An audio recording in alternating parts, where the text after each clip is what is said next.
All right, we will call the MPC meeting to order. Today's Thursday, September 6th. And first thing on the agenda is we will do introductions. I'll start. Dang it, Pat's not taking a bite. Shoot. So anyway, I'll start. Sid Lykin, Lane County Board of Commissioners, and going to my left.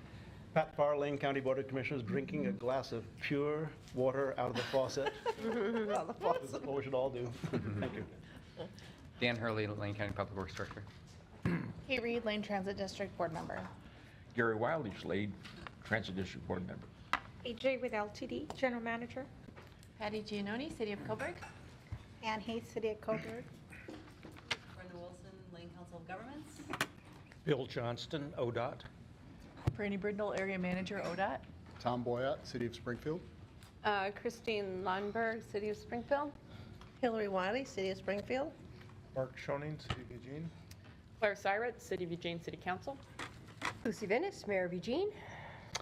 All right, so audience, and start right in front. You, sir. Yes. I'm Drew Beverly with the Lane Council of Governments. Okay. Tom? Tom Schwartz, LTD. And right behind. Andrew Martin, LTD. Andrew. Julie Ariana, LTD. Ellen Ferrier, Elcog.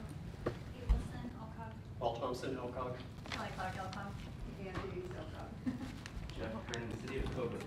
Rob Interfeld, City of Eugene. Sarah Casey, 4J State Transit School. Carlene Riley, River Road. Howard Schuessler, Elkhart. Love Zako, Best. Becky Taylor, Lane County. And then Newman, City of Springfield. Yeah. Christy Kruger, City of Springfield. Is that it? Yep. Howard, did we hear you? Yep. Did you introduce yours? You did? Okay. I think we're set then. So next item then, we'll move on to item 3, which is the approve the minutes from August 2nd. We have a motion to approve. I move to approve. Second. Second, okay. The two mayors. Any discussion? Seeing none, all in favor, please say aye. Aye. Opposed? Carries unanimous. We'll move to item 4, adjustments to the agenda or announcements from MPC members. Should we? So let's go Kate, then Franny. Okay. As you all know, we have engaged in a really exciting process called Transit Tomorrow. And we finished our first public engagement process of the entire project. And we're moving into a core design workshop, which is happening next week. And the reason that I'm telling you that, other than to keep you up to date, is to invite you all. Every day from the 10th through the 13th, there will be sessions where you can come in and get a briefing on what the design workshop has come up with for the day. The intended outcome will be 4 scenarios that we've brought back out for public engagement after this process is concluded. So it will be Monday, Tuesday, Wednesday, and Thursday. So that's September 10th through the 13th. On Monday, Tuesday, Wednesday, 4 to 5 p.m. And then Wednesday will be at noon, be a half-day session. And this will be in the Les Lyle Room, the City of Eugene's building, Wells Fargo? Yep. 4th floor. 4th floor. So you can see what's happening on a daily basis, all of the technical work that's being done on the different scenarios that are being prepared. You can ask questions.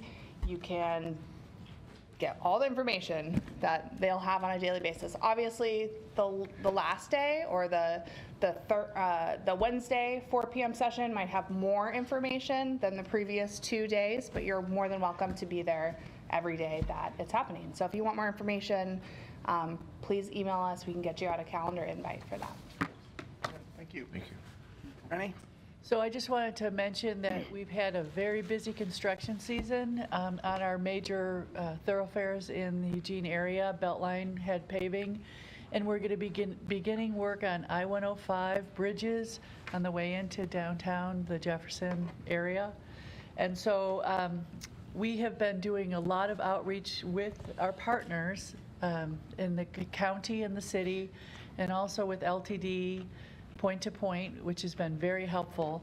I put these little bookmarks at every one of your spots. There's 2 different things that we've been promoting. One is the use of Trip Check to let the public know and to let you know where the construction's going to be happening. And it's kind of in a very specific area. So they'll let you know what roads are closed and what the detours are, if there are any. And I also wanted to do a shout out to Teresa and Point to Point of LTD, how they have worked so well with us to get this word out. And they've also been going to employers around the area that would be impacted by the construction and letting them know that there are options to take with bus and bicycle. And they put in a blurb in you might have seen the insert in the Register Guard on Monday with their promotion for the Drive Less Challenge. And so I just wanted to thank Teresa for every time that they've been an outreach, Sunday Streets or another kind of thing, they've included information on our projects, and I so appreciate that. Thanks. Mayor Lundberg? So I just want to point out that both Mayor Vinnis and myself got to take the first Uber ride in Eugene today. So we're very ecstatic about having another transportation option for people working or wanting a job or whatever that we have. We just have one more tool in our tool belt about how to get people around. So it was a lot of fun. And Matt Sayer was our Uber driver, so we were. So he actually played music, which is not typical. So anyway, it was great. And they are registering drivers right now over in the Yes, atrium. right. Yes. Excellent. One thing I want to report. So on Monday, September 10th, the Autonomous Vehicle Task Force will be voting on our draft plan. And so the next MPC meeting, we should have the plan to give to the members. We have a draft right now, which staff has a hold of, but the final vote will be on the 10th. And that'll be the recommendation that'll be sent back to the legislature. And this thing is moving very, very fast. In fact, states all throughout the country are already testing, and not just Arizona. So, but many states are out there already testing. And in fact, where the testing is really interesting is the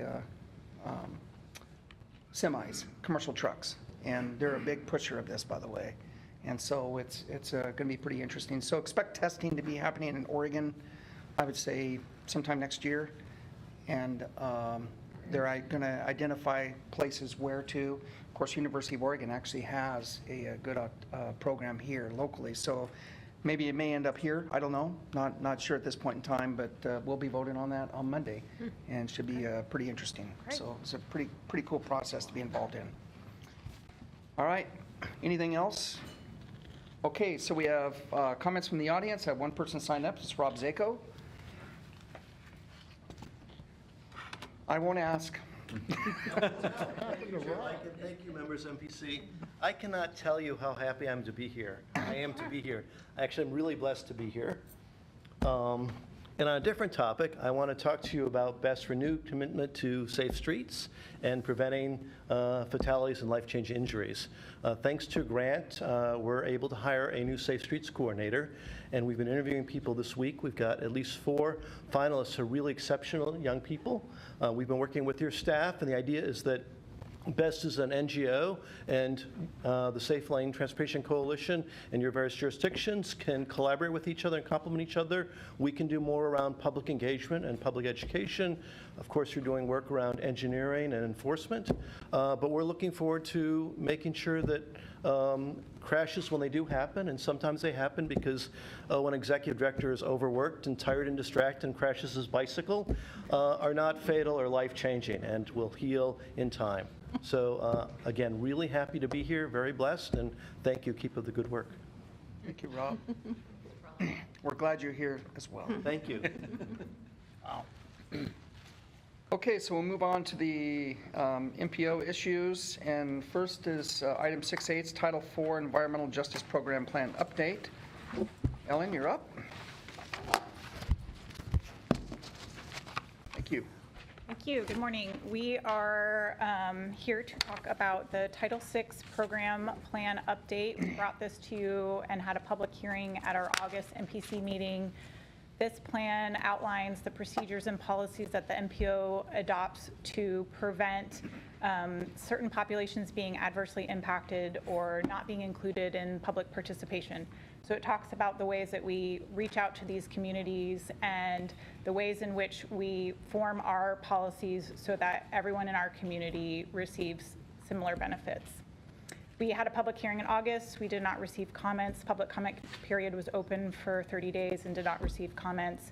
The one new thing to this plan update is we have a public portal now with all of these data available so people can view where these communities are. And the next phase of that will be to add our projects on top of that so we can kind of see where we're investing our federal dollars and which communities are impacted by that. Good. Questions? Seeing none then, so, yes. Actually, I will ask, so in the memo, I think it says the plan was last updated in 2015. Was that more of a comprehensive update than what we're doing No, we today, or always same? do the same update. It's on a 3-year cycle. So every 3 years, we review the procedures that we do as an MPO, and then we also update the data, which is a huge portion of that. We have new ACS data that we use, and we update that so that we know what the landscape looks like. So this update is similar in nature to the 2015 update? Correct. Okay. Great, thank you. Okay. Any other questions? Pat? A motion, if I may. Yes, please. Mr. Chair, I move passage of Resolution 2018-06, which is adopting the Central LA Metropolitan Planning Organization Title VI and Environmental Justice Program Plan. Second. Okay, motion and a second. Is there discussion of the motion? Seeing none, all in favor, please. Oh, yes. Actually, just really Sorry, Pat. quickly, you know, the resolution is pretty lightly worded for a pretty broad-reaching plan. So I'd let it be known that we are behind what is really a pretty far-reaching plan with a fairly lightly worded resolution. But I like it. I don't usually make a motion, so. Anything else? All right. All in favor, please say aye. Aye. Opposed? Carries unanimous. Good, thank you. Item B is performance-based planning and programming addendum to FFY 1821 Metropolitan Transportation Improvement Program. And it's not Dan. Paul. I'm Dan today. Dan is vacationing somewhere. Good morning. So this item 6B is to take action on the item that we brought to you last month and held one of the public hearings on, which is adoption of additional language into your current Metropolitan Transportation Improvement Program. Again, this language was intended to address the performance-based planning and programming requirements under federal regulations. And the language, as was mentioned at last month's presentation, is a majority of what we need to do to amend the MTIP for this language, but still not final because some of the performance-based measures are still under development. So there will be more of this to come. You held a public hearing on this last month. There was one person that testified, and other than that, no public comments were received during the public comment period. So we are asking for your approval today of Resolution 2018-07. Questions? Seeing none, do we have a motion? I move that we approve the performance-based planning and programming addendum. Is there a second? Second. All right, motion and a second for the discussion. Seeing none, all in favor, please say aye. Aye. Opposed? Carries unanimous. All right through. And welcome, Dan. Item 6C, it's FFY 1921 Surface Transportation Block Grant, Transportation Alternatives, and Congestion Mitigation Air Quality Funding. Again, this is also bringing to you for action and approval an item that was presented last month and also had a public hearing. There are a couple of relatively minor modifications from what we presented last month, so I want to touch on those. The majority of them are in your cover memo in this month's packet. The attached list of funding recommendation for the 3 MPO discretionary funds, the Surface Transportation Block Grant Funds, the Transportation Alternatives Funds, and the Congestion Mitigation Air Quality Funds is in your packet. Again, it has a slight modification as noted in the cover memo where actually after your advisory committee met, the City of Eugene suggested a change that doesn't change any of the total funding awarded. It just moves what type of funding is awarded for the projects. And so there's no change from last month's presentation in the total amount of MPO funds being recommended for any of these 4 projects. It's just a different type of funding for a couple of the projects. The main reason for that, if you will, is that the Eugene, Maxwell Road, and Prairie Road project was originally recommended for the congestion mitigation air quality funding. City of Eugene requested that we consider moving that to a combination of Surface Transportation Block Grant and Transportation Alternatives funding. The reason being that those 2 funds are eligible for what's called ODOT Fund Exchange, and they believe, the City of Eugene believes, that they will be able to fund exchange these federal funds for state funds and therefore make it a somewhat easier project to implement without having to federalize it. And CMAQ funds can't. And you cannot do that with CMAQ funds. So they wanted to simply switch the type of funding to make it easier to implement, hopefully with state funds, and not have to federalize the project. What that also means, frankly, is if the swap occurs, then, just to be clear, those MPO funds, the Surface Transportation Block Grant and Transportation Alternatives funds, don't go away from this area. ODOT gets to use them, but they have to use them within our geographic area. They're not allowed under the federal rules to move them out of our area, so they would simply be applied to some state project in this area. In addition to that change, and I can answer any more questions on that if you have any, there is one error on the attachment that shows the funding recommendation. It doesn't really directly affect what we're asking for action on. But if you do look at that table, Exhibit A, the funding proposal, about halfway down, the first point-to-point program project, the Safe Routes to Schools regional program support for $350,000 of CMAQ funding, lists the required match at $87,500. Unfortunately, the math on that one was incorrect. It will be required to produce $40,060, 40060, $40,060 of match. Again, we're asking you to program the federal funds, the $350,000, so that doesn't directly affect your action today, but I wanted to note that. Thank you, Teresa, for catching that. And then finally, in addition to the public hearing last month, where you did hear a fair amount of public testimony on this proposal, in particular with respect to one project, the public comment period did receive one more input, or one more piece of testimony, which is in your packet, from Brad Foster, related to the 8th Avenue project in Eugene. With the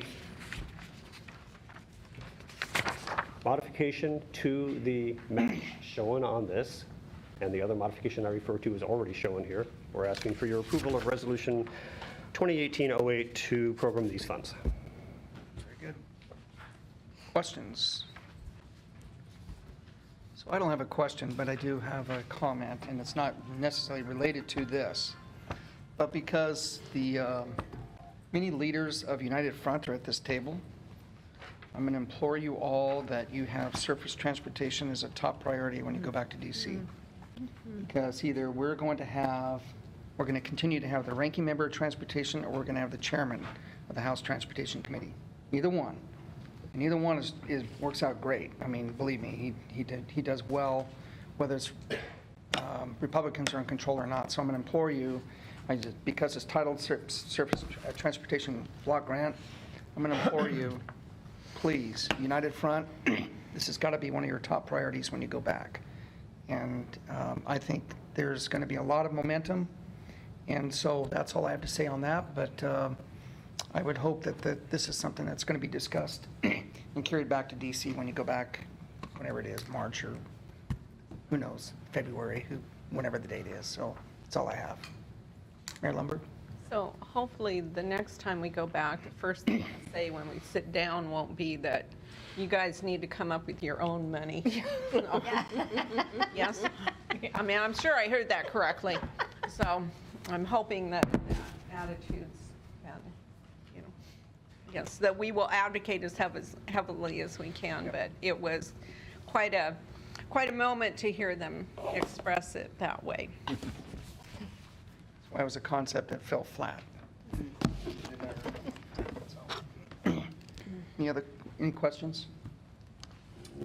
Okay, so we have a motion to approve.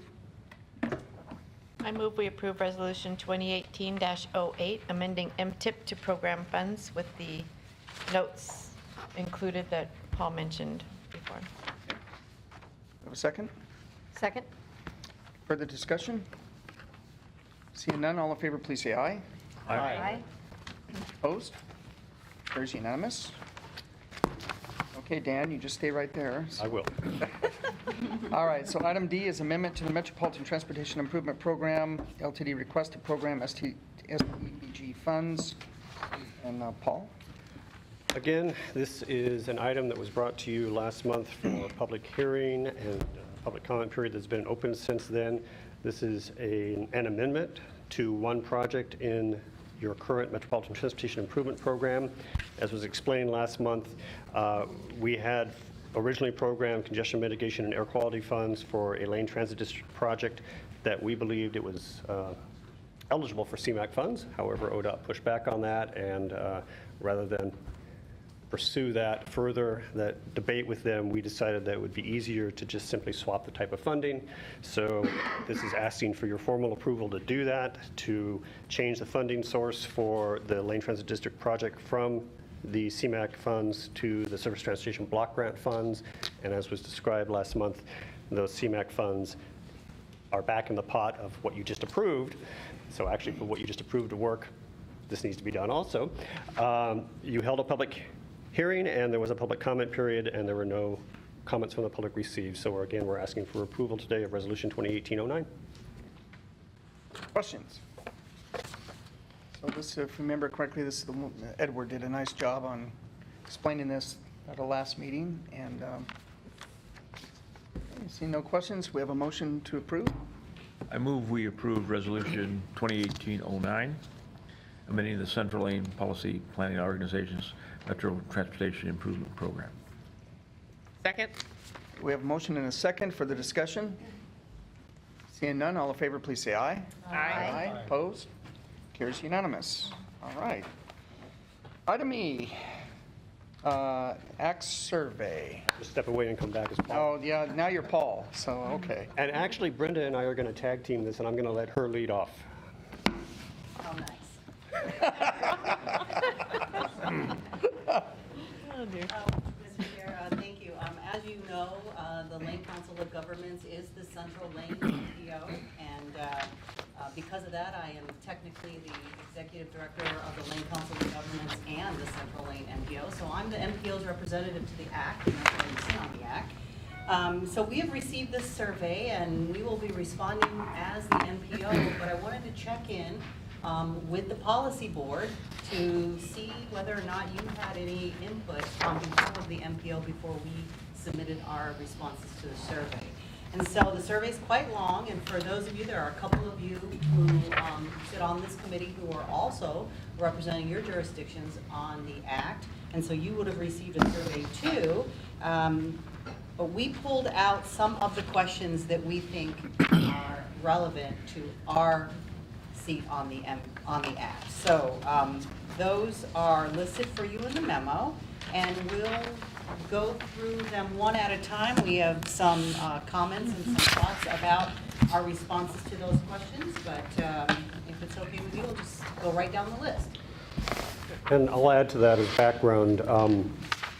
It has traditionally, for the past several years, been an agenda item at the Oregon Transportation Commission's October two-day workshop to sit down with the ACT chairs throughout the state and talk about what the ACTs are doing and what the priorities might be.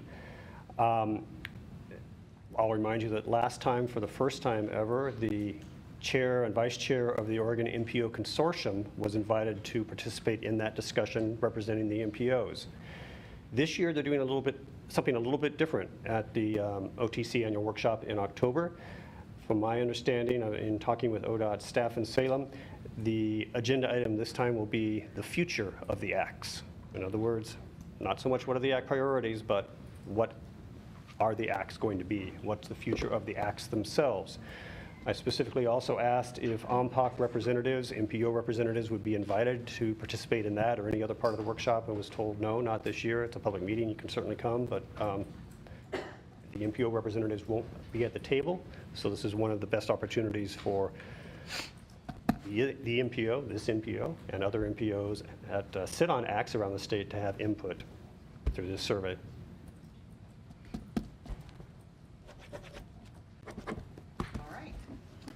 So the first question that we thought was relevant to the MPO was the selective value of what the act brings to various categories, you, me, personally, the group that we represent, which is as an MPO member, ODOT Oregon, and the region we represent, which is the MPO, the Central Lane MPO. And I think that for this discussion, it really is about whether or not you see a value that the app brings to you as an MPC member.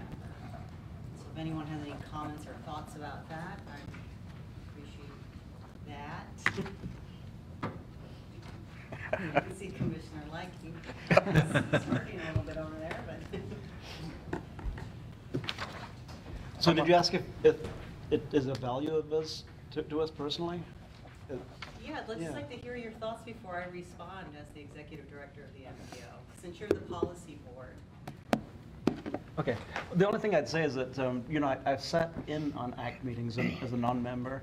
It is just an absolutely fascinating process, the way that entire group interacts around that table. Everybody is at the table as an equal, and I'm not sure what the exact origin of the ACT was, or the fact that we have acts throughout the state. I've heard that maybe it came from Lane County. I don't know, is that true? No, we were the last holdout. One of the last holdouts. I hadn't heard that. I just made that up. But really, it's if you've never gone to the ACT and watched them work, it really is a wonderful thing. I don't often get to say that. That's two things I don't often get to say. Yeah, I've had a chance to sit on the act there while we had an LTD for 6 to 8 months, and I thought there was great value. Getting all those people together and talking about all the projects throughout the entire area, and give and take that was going on there is really important, because I think it brings the whole organization or all of our communities closer together, because we're thinking about one another, just not ourselves. I thought the act was very, very beneficial. Can I add something? Yep, Hillary? I was on board at the beginning, and we chose to have one vote, one seat at the table. And so that we didn't wait it for Eugene and Springfield and the larger county, because we wanted to make everyone welcome, so that the smaller communities have just as much weight and power and consideration as the larger. And then we built a consensus system of operation. And we've had our ups and downs. I mean, I've been off it for a while now, but I think we built this really unusual, kind of beautiful way of working together that honored every member at the table. That is what I witnessed. Mm-hmm.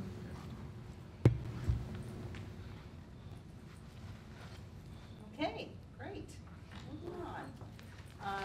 Question number, and the reason these are numbered these ways, because these are actually related to how they're numbered and surveyed. What results, outcomes are important for your participation as an ACT member?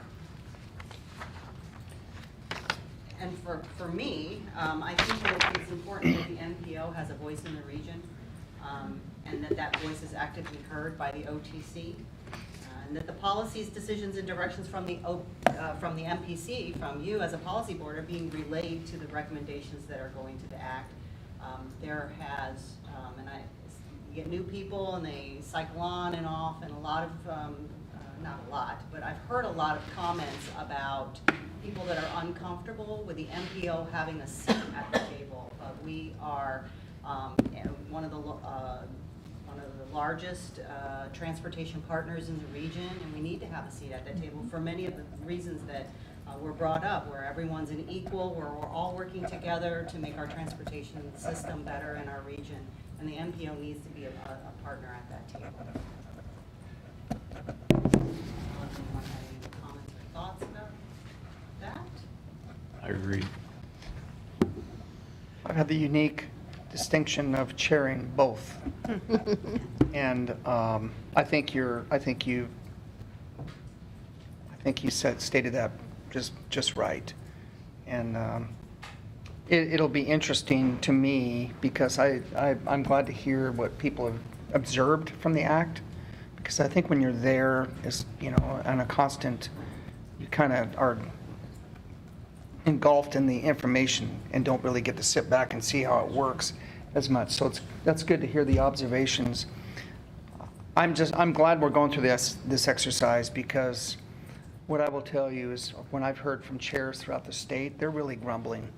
It's not just, they're grumbling everywhere. They feel like that, why are we even here if decisions are already in place or already being made? And so I think this exercise is really going to be extremely beneficial. Okay, moving on, number 7. From your perspective, what are the key opportunities for ACT to address and focus their work on over the next 5 to 10 years? I think that, and what I've heard, is there really needs to be the ability for ACTs to voice their opinions and their input on what local needs are, what local issues are, and they definitely need stronger input on funding, distribution, and decision-making. And part of the grumblings that Commissioner Lykin talked about are related to those things, where ACT members feel like the input is not really heard or is not productive. So, but I think that needs definitely something that needs to be focused on, or allowed to be focused on. And I think an important comment to mention would be making sure that the local control issue is back on the table, because again, prior, the ACT was involved, our ACT would then go to a Super ACT meeting, and we were involved in the connect process. Well, that was completely taken away, and that was put into the last transportation package and basically put out as an earmark. And so, but beforehand, it was always interesting doing the horse trading with the other, within our Super ACT on some of those connect projects that were really, we all felt were really important to our area. But now it's basically, again, those decisions are being made in Salem now and not local. So I would really hit hard on the local control and what that means especially over the next 5 to 10 years. Because if you think about the huge opportunities that are happening here locally, not just the World Games, but just all the things that are going on with whether it's the University of Oregon and I'm speaking MPO specific, because the ACT, of course, encompasses all of Lane County, but the MPO specific. But all those issues that are happening here over the next, who can answer those questions better but the people who actually are locally elected, who sit on the ACT and are there at the ground floor constantly, engaged in this process, where instead of that, you're basically having a non-elected person in Salem making decisions for you on how those dollars are going to be allocated, especially on the connect process. So I'm going to go Franny and then Hillary and then back to Paul. So we're going to have 2 major facilities within this area that right now have funding to do public participation, impact analysis, and hopefully select a locally preferred alternative between Eugene and Veneta on 126 West, moving forward with a build alternative that looks like a 4-lane. And the other is the Beltline improvements between Delta and River Road. So I was going to I'll announce that later about the Citizen Advisory Committee, but we'll be hearing from the public about what they would like to see, what their input is. We'll be doing an analysis. We'll be informing these 2 bodies, the ACT and the MPC. I think it's going to be very important for this body and the Lane Act to do everything possible to promote those projects for funding, because there is no construction funding outlined at this time. And we can't lobby. We're not supposed to be lobbying the legislature, but we can, as individuals, talk to our representatives. There's, things that we could do at the federal level that I think we need to keep in mind as we try to make plans for these projects. Thanks. Okay, Hillary, and then Paul. Well, back to what you were saying, said about the local control, and another big piece, I'm part of Club 2, I got to chair both, and it gives you a little introspection, but the amount of time that we ask the citizens to participate, to come to meetings, to spend the time to work and worry over the decision-making, and then if it's discounted, it feels like all your time, your personal time that you've invested, and yet we still want public input, but if it's not paid attention to, why should you go to another 10 meetings, And I think that's really important. We have to respect the time of the people that we ask to participate. So I actually will just add to those comments with, I think, another example or two about local control and the role of the acts in terms of it being advisory to the OTC. There's a later question that talks about the OTC policy on the acts, and that policy, the existing policy on acts, as established by the OTC, clearly talks about acts being advisory to the OTC, and the OTC needs to take their advice and their recommendations into consideration. But there has been, to use your word, Commissioner Lycan, grumbling that that's not happening in the way it used to, or it's not happening directly enough. There are too many examples, I think, for the acts where the local control is, or input is determined at the act, but then it goes through at least one, if not several other layers before it ever gets to the OTC. Even in the Connect Oregon process, the acts went to the statewide Super Act meeting, but then there were the mobile committees that also gave recommendations, and there was some perhaps dissent there about whose advice was being followed more, the acts or ODOT committees, modal committees. There is another example, I think, where this could be viewed as an issue coming up with some of the new transit funding, some of the statewide discretionary transit funding. For instance, later on, when those statewide grant opportunities are submitted, the Lane County Act will be asked to advise on priorities for submissions from within Lane County. The Lane Transit District STIF Committee will be asked to advise on priorities for the same thing. And both of those recommendations will then go to an ODOT Public Transportation Advisory Committee, and they will advise the OTC. So again, there's some messiness in this, and it's not as direct an input from the Act, perhaps, to the OTC as was originally stated, and perhaps I think Act members might want. We won't go into our fun and games. We have the last Connect process. That was rather, yeah, anyway. Go ahead, Brenda. All right, and I'm going to reword these a little bit so they make a little bit more sense. Do you think the Act should play a greater role in advising and serving as sounding board for ODOT policy and planning initiatives? Please specify why or why not.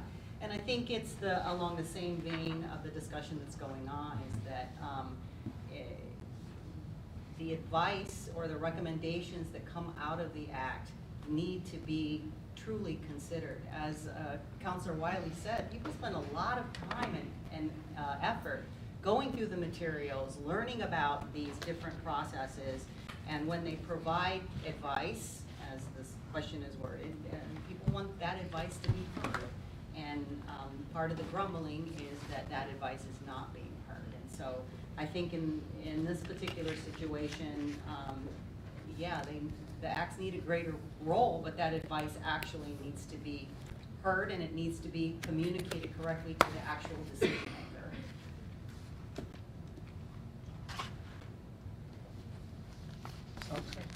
Patty?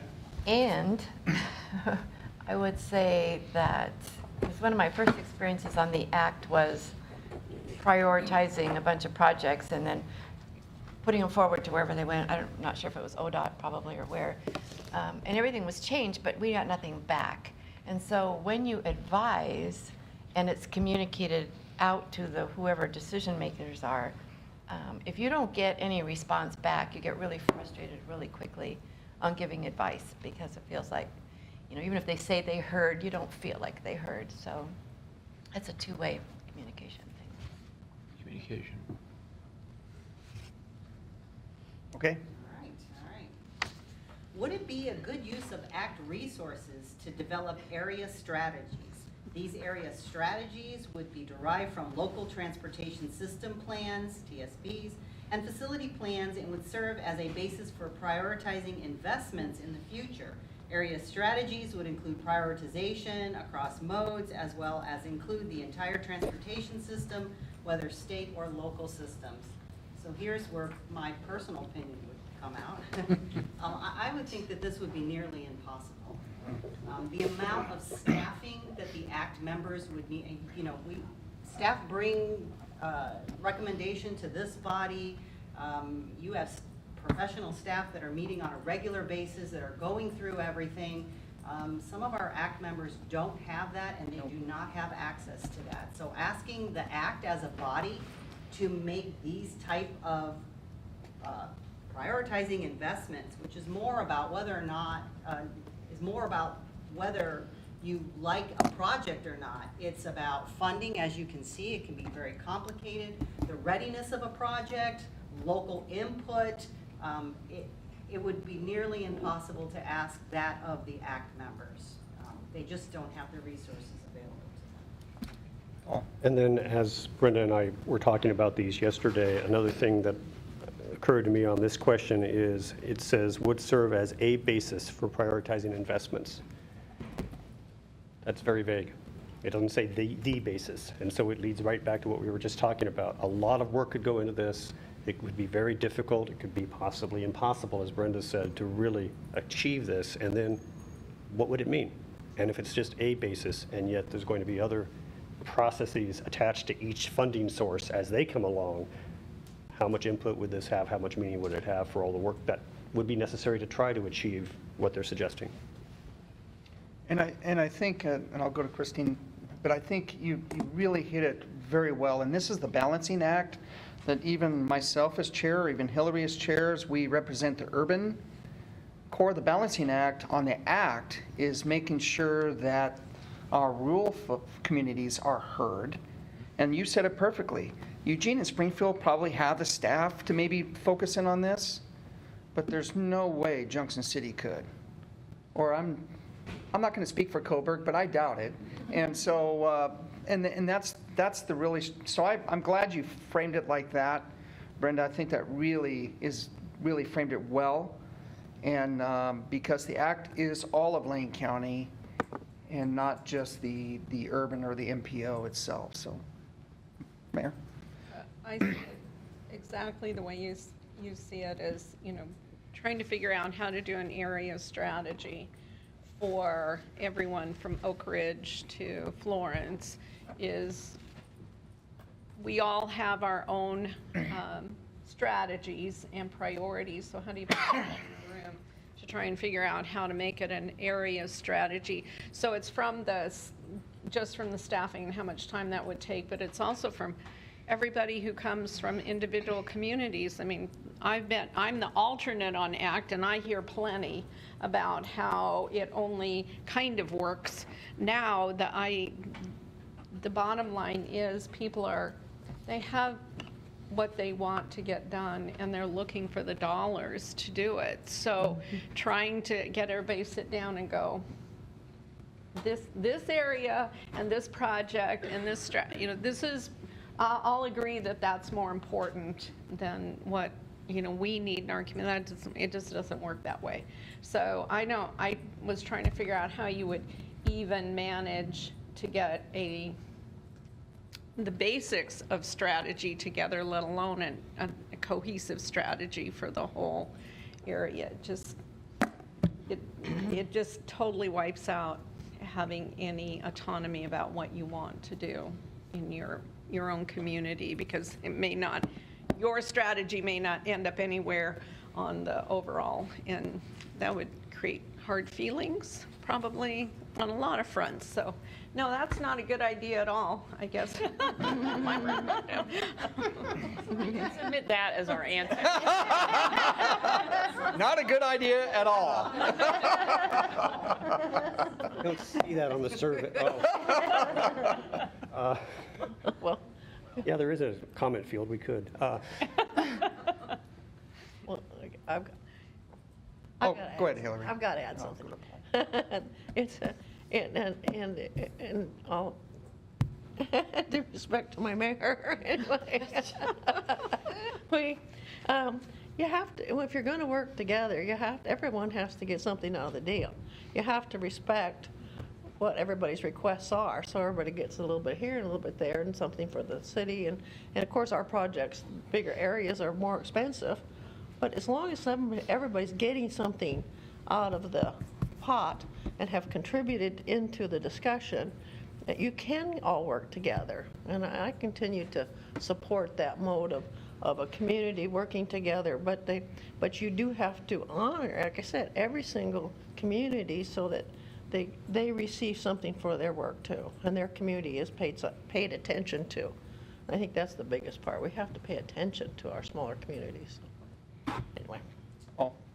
Another thought that occurred to me on this one is the phrase in here, good use of ACT resources. Well, that's not just the ACT members' time, but that's staff time and money, and it's not going to be cheap. And you think, as you're all saying, this would be difficult or impossible here. Recall, we're the only single county ACT in the state. So imagine doing it when you have multiple counties on an act and more jurisdictions across those counties. And then the other thing about the use of the resources is, how long does this effort last? What's the shelf life? How often would priorities change and you'd have to redo it? Or what do you do if you have it on the shelf, but a project that wasn't considered comes up? So again, we think there's a lot of issues around this. All right, next, what ideas might we have to strengthen the relationships between ACTS and the statewide transportation modal committees? And when I read this question, I asked myself, to what end? What would be the purpose of strengthening those relationships? I think ACTS need a stronger voice, not just a better relationship. So I'd want to know to what end would that stronger relationship actually result? So I don't know if anyone has any thoughts about that. Would it result in a stronger voice? I think what Brenda said yesterday is relationship doesn't convey that to her. Yeah. So maybe the question needs to be different. So I think the question, I think the question, this question to me doesn't make a lot of sense, to be honest with you. And so the reason why, and this is just my opinion, is I guess I can only speak for myself.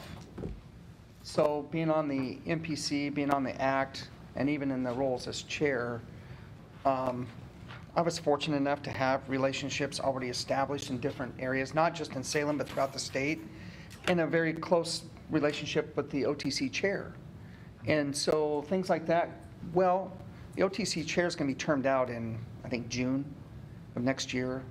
We're losing another very strong member of the OTC who's going to the Port of Portland. The OTC is going to look completely different than what it does now, and you're going to lose a ton of experience just from those two alone. And so, but also, when you think about the stronger voices, let's go back to the Columbia River crossing. How many remember what was going on there? And they were talking about the dollars being spent there and all was going to be left. I mean, we weren't even going to get crumbs. We're going to be fighting with the rats on what was left of dollars coming back to every act in the state. And because of the, what was it, $250 million spent before a shovel was even put in the ground or something like that. Well, folks, I got to tell you, you think that was bad? Wait till the tolling piece comes up next year, or in 2020, actually. They're gathering signatures to put that on the ballot, and I'm glad I won't be around. So that's all I can say, because that is going to be really, really ugly. And so that's why I don't, overall, this question doesn't even make sense. And I think it's just a matter of going back to what our priorities are on the MPO and the priorities are in the ACT, and working with our legislative branch as much as possible here locally to really get our voices heard. And also the OMPOC, League of Oregon Cities, and AOC, going with our respective statewide organizations would also be very helpful. And trying to make sure voices are heard, because it's not going to just be ours, it's going to be voices throughout the state. And so the more coalitions you build, the stronger and better off you'll be. That's just my thought on that. But the question itself, whatever. Patty? Clearly, this was poorly written, because when I took the survey, I read that question entirely differently. I didn't look at it as relationships, like friendships or good relationships. I looked at it as how do you, like if you were to look at a flow chart or an organizational chart, how does the act relate to all of these other things? And so it would be to clarify that relationship or make it, by clarifying, you could make it stronger if we knew, because clearly when you're in the act, you don't know how you really relate to anything. At least that's been my perspective. So I read that as how do you relate, how do they relate, not strengthen the relationship, so. And clearly, I mean, it would need, I don't think there is any clear relationship. Well, if I may, I think that's a very good point, that really, if there is any relationship, it is only on an ad hoc basis from funding round to funding round or from process to process. And so strengthening relationships may be, again, not the right question. How do you establish, how do you set up the relationships? I just a question, because I'm new to this topic. So, but you began earlier in this survey talking about the sort of the more direct advisory capacity that the acts used to have, and referred to the sort of the responsibilities that have sort of gone away or been sequestered in other ways. So I guess the question I have about this question is there a possibility to make the case that some of those responsibilities should come back to the acts? And is that the question? I mean, if the advisory capacity has been diminished in some way and you really want that to be more direct, is that what we're asking? And I don't know whether that's realistic in the context of how this all works. Mayor Vince, I think so. As a matter of fact, that would be my response to question number 11, the next question. Okay. And again, I think that this question is not worded like it should be. The question is, are there any emerging issues, opportunities that you think the acts can help assist the agency commission? And I think really is, what role should the acts have? Not can they assist, but here's what acts want to do. And I think it goes right towards the point that you're making, is that I think acts want to engage more. They want to have more decision-making authority over their projects that occur in their own region. I think they want to have more decision-making authority over the funding, the actual funding, that decision-making that occurs here. And as Commissioner Lycan referred to earlier, the situation that occurred when the last Connect Oregon round happened, all of that work happened, and it went up, and then it went sort of nowhere. And I think, and this is something that Paul brought up to me when we were discussing this yesterday, I think acts, and sticking with the way this question is worded, I think acts can assist the agency and the commission with their transparency requirements, right? So out of the House Bill 2017, there was a lot of conversation and effort to look at the transparency of ODOT and the decisions that are making, and I think acts can really assist with making sure that the transparency is hitting the right point. I mean, just posting something on a website, I'm not so sure that's enough. And I think acts can really help with what do you as a region need from ODOT in order to know what's going on and to make the decisions for your region that you need to make. Well, to add to that specific point, and again, this is not so much the case here, certainly not with our local ODOT office, but HB 2017, as Brenda mentioned, had a number of transparency, public engagement, and other components to it. And the best I have followed that, ODOT has checked off the boxes. There are new websites, there are dashboards, there is more information there. But, let me ask, how many of you have seen that? How many of you feel like in the past year or more since HB 2017 passed, there's been more information or access to it, or, distribution or transparency? And I'm not sure that it's reaching the audiences that it needs to. So that's, I think, what we're saying is one of the things that the Act could help with. If I may just add, I think it'd be just a good refresher to make sure you bring forth that audit that was done. And just so everybody has a copy of it, it's not that long. It's pretty easy read overall. And if anybody has a relationship here with Senator Betsy Johnson, I would suggest you keep that relationship very close, because if she finds out that things aren't working as well as planned, she's going to let people know about it. And but the audit itself, and I think I mentioned, I participated in the interview in the audit, and I think I spent almost 2 hours with the folks who were interviewing. And what we found out is that there was a separation. There was local ODOT who got high marks, and Salem ODOT got low marks. And so I think, again, it goes back to that local control conversation.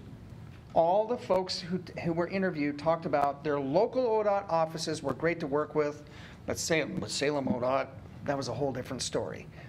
And there was clearly a separation there from those who were interviewing. I wasn't the only one. Almost every single person who interviewed said the same thing from the local government side. Local offices, great. Salem ODOT, not so much. And so I think it'd be good just to make sure that members had that audit, just keep it on hand. Key staff keep it. I think it's only 70-something pages or something. It's not that long, or I don't know. I can't remember exactly, but that's just thoughts. All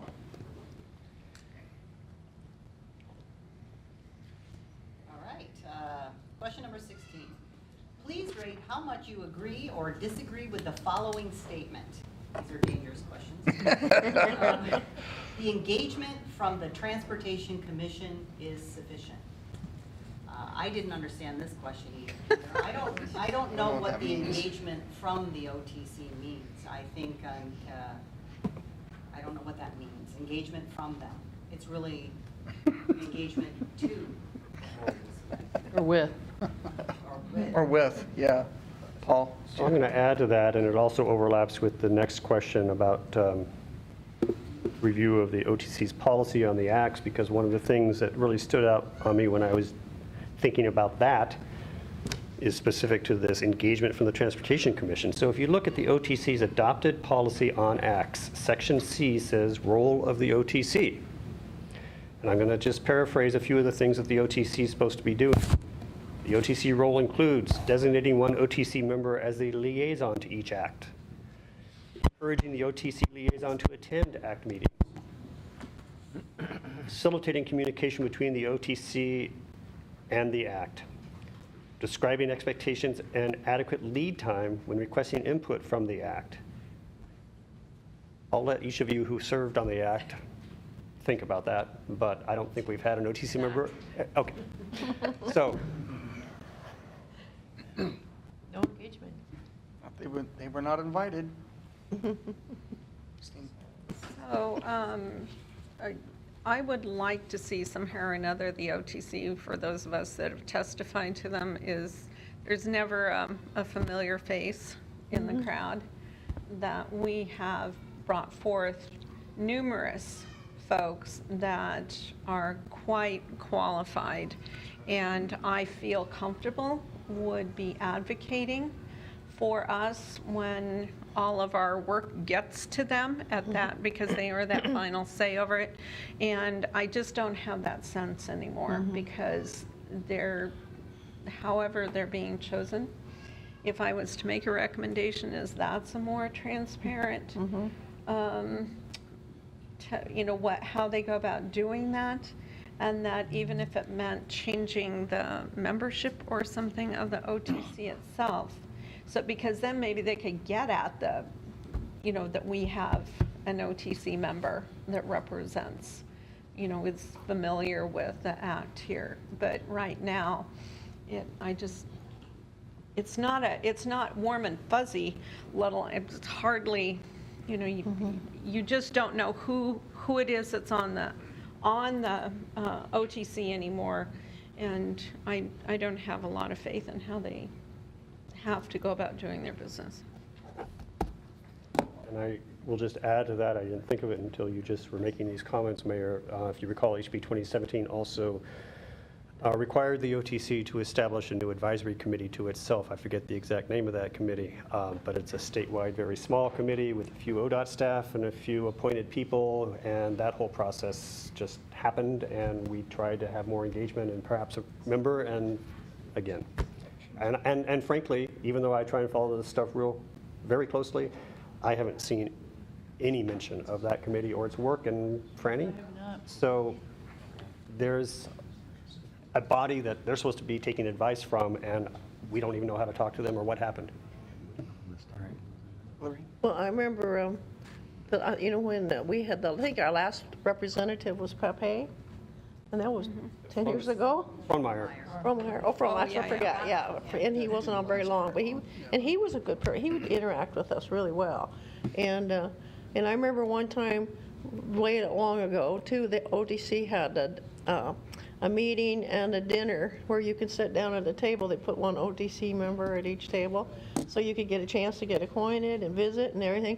And that was really nice because within time, you got acquainted with the different members. And I don't feel like they're making any, I think we've moved so far away that they need a committee to interact with us, that instead of interacting, working towards knowing who their audience is, who's working with them, their partners in the communities. And that should be one of their goals, OTC's goals, as well as picking their members from different parts of the state. I would think that would be automatic, but it's not, So question 16, I didn't put it in the cover memo in your packet, when it says how much you agree or disagree with engagement from the OTC is sufficient. Give you 4 choices on the survey, from strongly disagree to strongly agree, and then a room to elaborate or provide comments. So, I think, We did include it on the cover memo. Just not the choices. not the choices though, not the specific choices. So it's strongly disagree, agree, or strongly agree. And I think clearly Brenda and I are hearing and probably would have suggested either disagree or strongly disagree, but I don't know if the body has choice between those two or comments. I mean,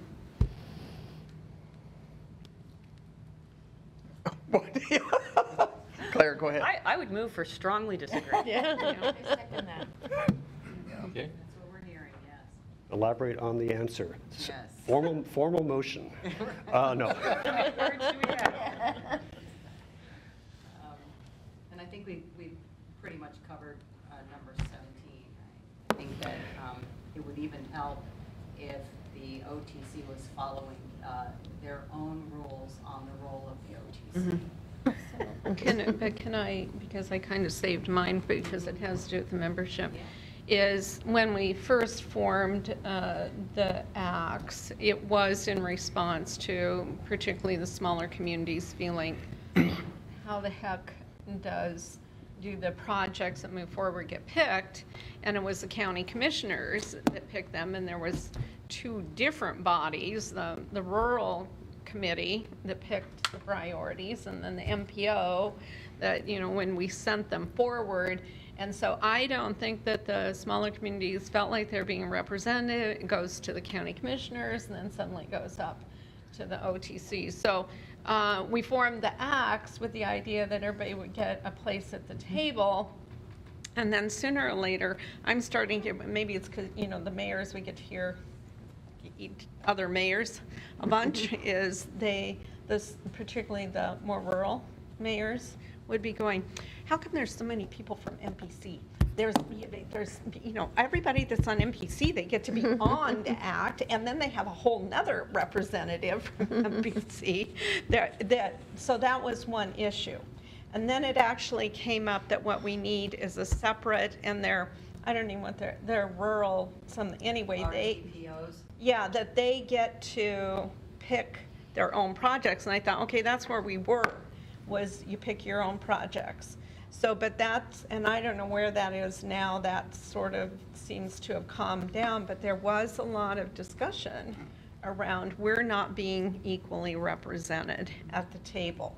So I think that we need to think about how the Lane Act is addressing some of the feeling of I'm being heard or I'm not being heard at that table. And then the other thing I heard, which I thought, well, for those of us that are transportation junkies, we like all the presentations that come with our meetings, and perhaps the rural, smaller communities, you know, because I would hear, can't they do the action items at the beginning of the meeting so I can just go home?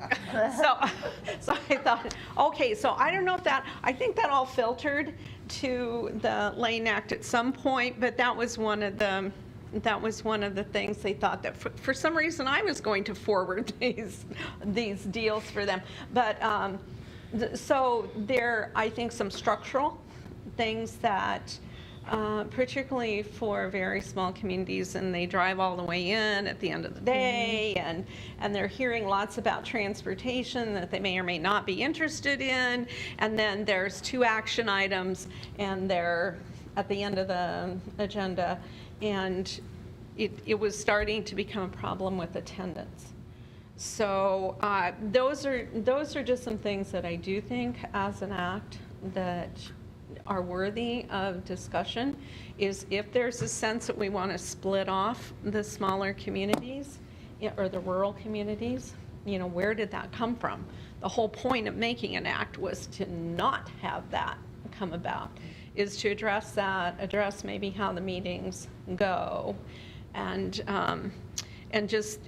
I thought, well, you know, we have joint meetings sometimes, maybe if the act saw the whole MPO, maybe once on occasion, that we could, you know, it's going to be the same people, they're going to be right, we're all going to be sitting at the table and going, yep, I was right, it's all you guys from the metro area that are at the table.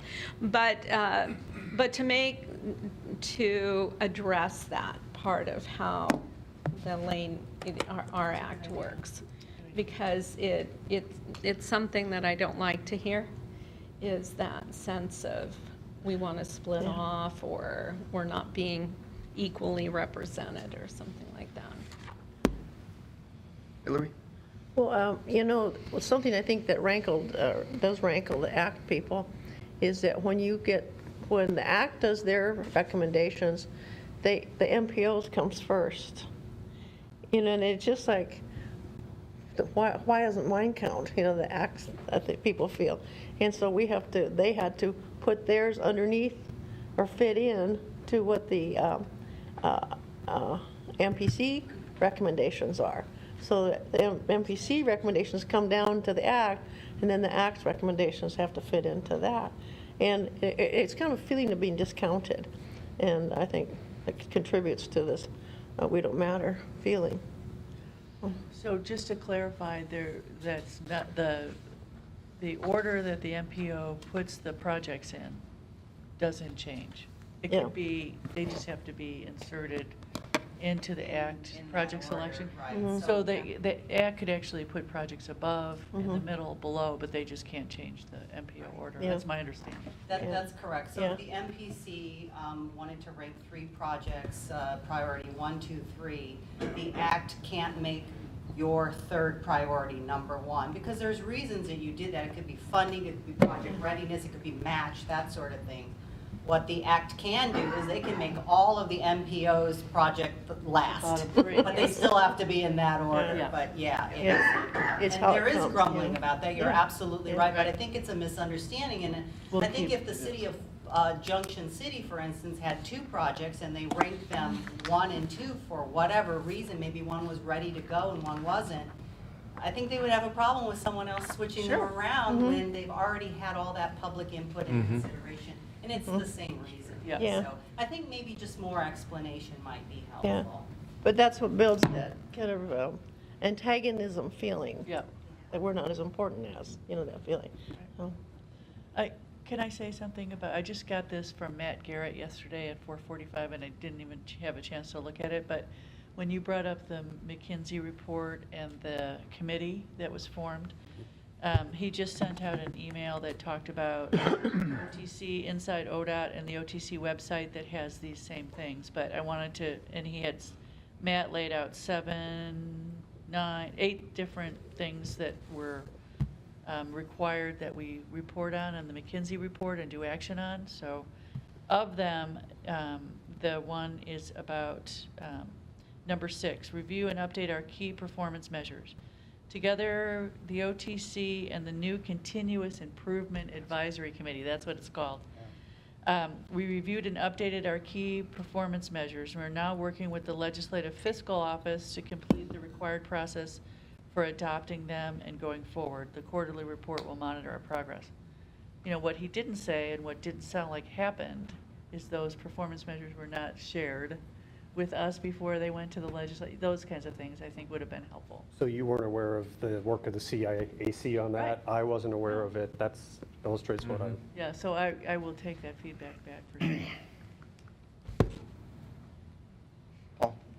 So, you know, this issue, and Mayor Lundberg, you were speaking to it, and others, around the MPO and the rural entities on the Act is not just a concern with our Act, it's a concern with many of the other acts, many of the other MPOs, and it's been a concern with Federal Highways Administration. Federal Highways Administration issued a STIP finding, a finding on ODOT's own processes that says that they need to improve their communication, their coordination, and their work with the MPOs. And part of the background behind that and part of the concern with FHWA behind that is that OTC is engaging the ACTs primarily and not engaging the MPOs as much because the ACTs have been placed as the, you know, advisory committees of record. Washington State follows the other model. Washington State follows the model of the MPOs cover the metropolitan areas, and then the RTPOs, the Rural Transportation Organizations, represent the rural areas, and the rural areas have a voice through those bodies, but it is separate from the MPO and urban voices. So again, there's a fair amount of concern from, I mean, again, from I think every MPO that I've heard from in Oregon and from Federal Highways about is the role of the MPOs or the voice of the MPOs not as strong as it should be because of the existence of the acts as they're currently used.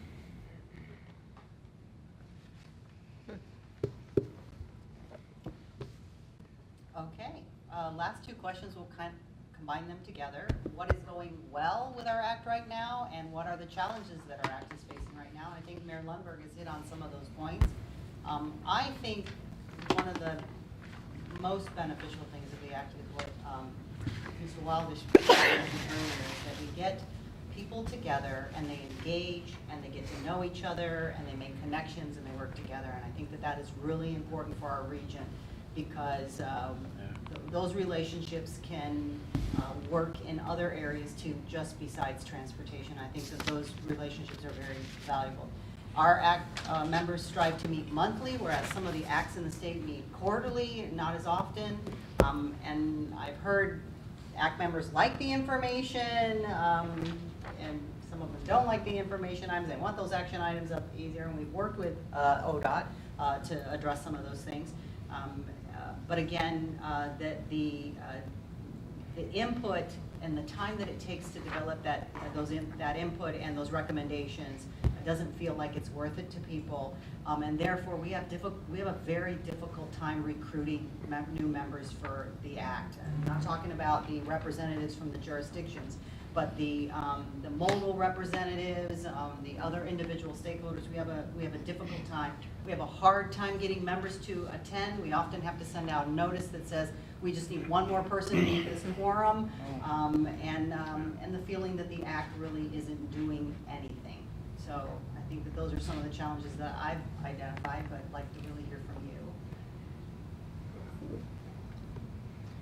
you. One thing that I'll add on the, and I appreciate Christine's comments, and I think they are probably somewhat valid now, but early on when the act was being established, we had kind of the big four rural mayors. You had Gary Williams, Judy Volta, you had Bob Hooker, and Phil Brubaker.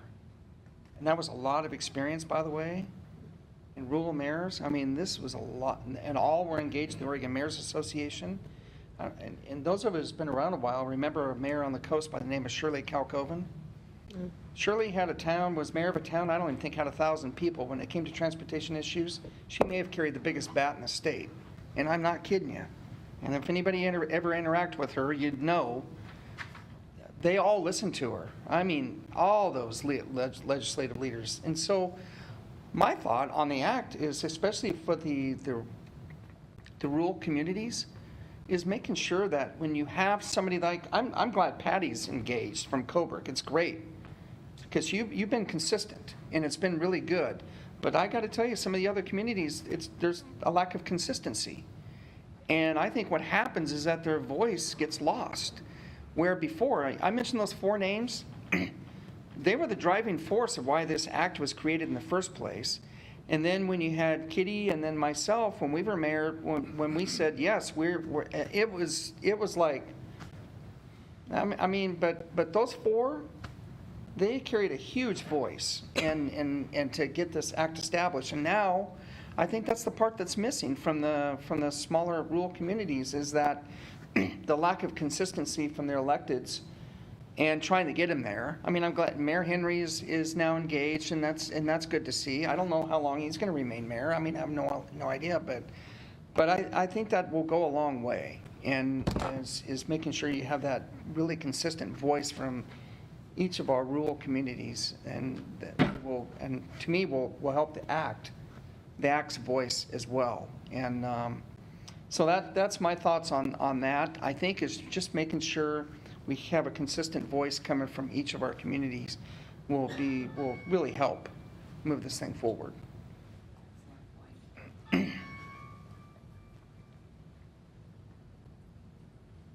Any other thoughts on what's going well, or? Patty, do you have anything?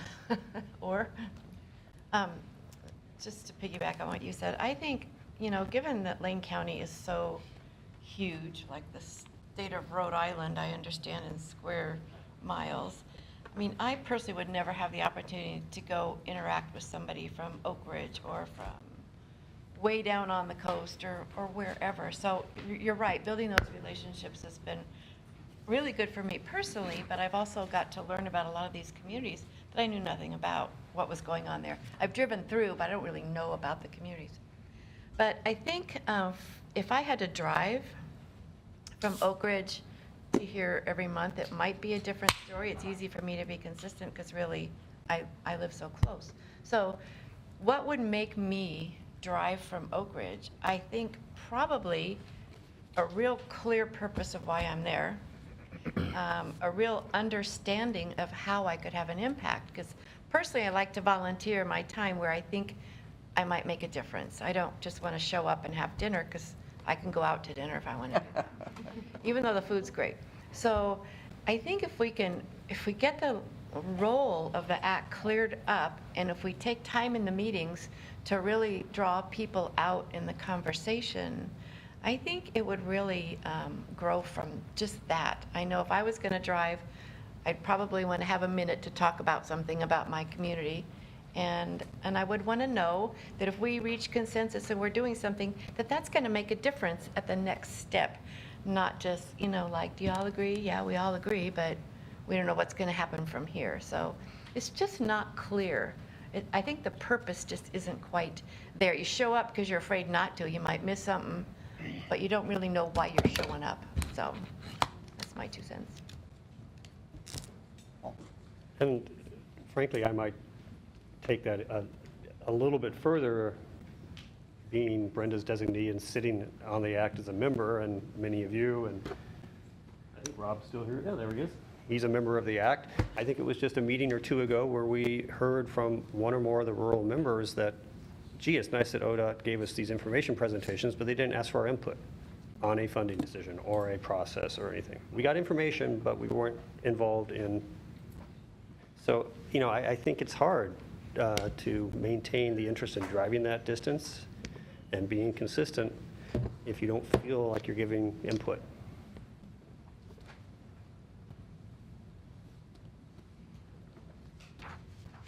Anything else?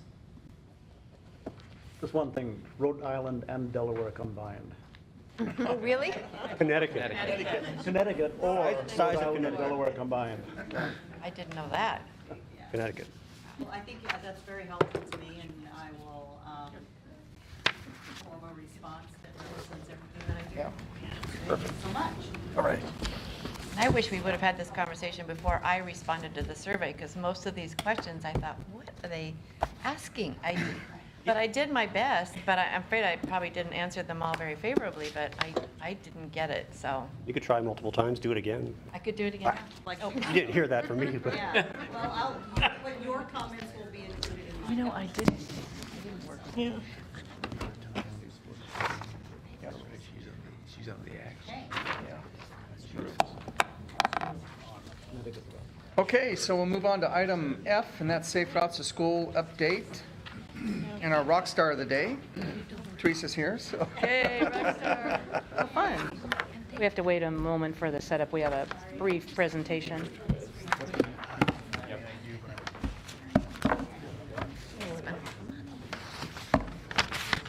I'm fine. John's on the front.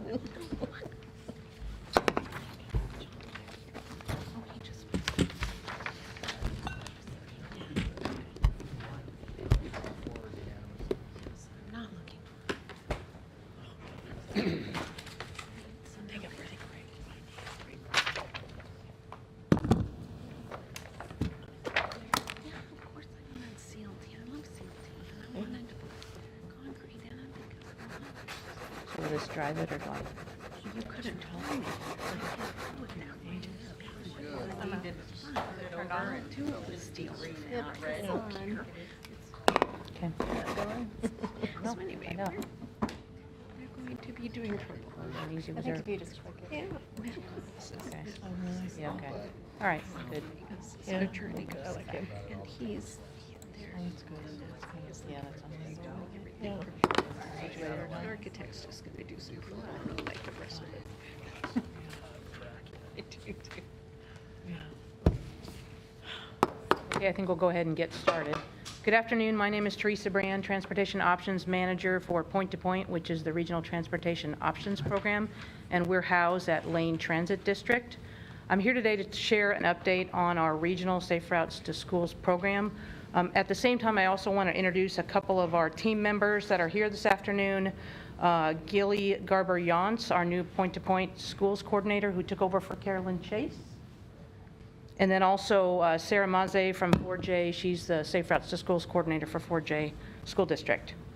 And she's on the ACT. And she's on the ACT. She's also on the STEP advisory committee. She is. Sarah's awesome. She gets around. Okay, so why do we invest in this? Why does the region invest in Safe Routes to Schools? We know from research it is good for children's health. It also helps with increased amount of activity and also helps curb obesity. We know there are improved safety outcomes from children's participation in the programs. Research also tells us there are improvements to a child's school classroom learning by increased walking and biking to school. We know in schools with active Safe Routes to Schools programs, there are less cars coming and going to school, which in turn helps meet local and state air quality and congestion goals, along with some of our regional sustainability goals. We know there are community-wide benefits to this work, including better infrastructure around schools and those associated neighborhoods. Our Safe Routes to Schools program is one of many state and national programs. Over the last 10 years, when we've been doing this program, we've formed a regional program, and the program is growing each year and serving more schools and more children. Point to Point serves as the regional support for this program, acting as the grant agent, along with providing technical and staff assistance to all 3 school districts' programs year-round. The funding comes from a variety of sources, many of which you approve. Some ODOT funds, STBG, TAP, and CMAQ, plus local businesses help support the program, and a strong nonprofit partnership with the Jane Higdon Foundation. Our program is based, like the national program, on the 6 E's: engineering, encouragement, education, enforcement, evaluation, and equity. And our program works actively on all 6, all at the same time. Some of our recent accomplishments that, again, are part of our strategic plan. We're making some bike parking improvements. We are expanding bicycle and pedestrian education. We're increasing participation in the walk and roll events. And we also, this last year, established an advisory committee. from some of the CMAQ funding, which was approved last year. We got $75,000 to improve bicycle parking around schools. It was to take some of these schools that had ratings of D for their bicycle infrastructure to B. And so we anticipate by the end of the year, 26 schools will have improved bicycle parking, which again will hopefully encourage more children to bicycle to school.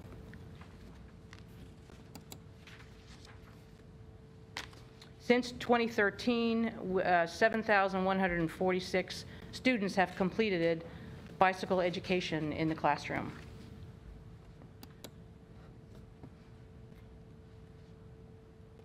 There have also been 7,348 students in the last 5 years that have received pedestrian education. It's a little hard to read, but basically you can see the trend line is up for the numbers of schools that are participating in walk and roll events. Some of them last up to a month. Used to be just the week of, now the coordinators have expanded those activities all month. They do year round, but particular walk and roll specific challenges, they're really expanding the number of schools and the number of children that are participating. So where are we headed? Right now, we're gearing up for Walk to School Day, which is in October. Again, a few of the districts are expanding that to be a week-long or even a month-long, but the main focus is on Wednesday, October 10th. In fact, if you're interested in volunteering to help students walk to school that day, we can get you set up, because we do need a whole bunch of people to help with that effort. Also, the Safe Routes coordinators over this last year developed a infrastructure tool that evaluates through a set of criteria infrastructure improvements around schools. It actually is being used statewide now. It's been very popular, but it also helps prioritize what are the most needed improvements around schools. That'll become important in a future slide.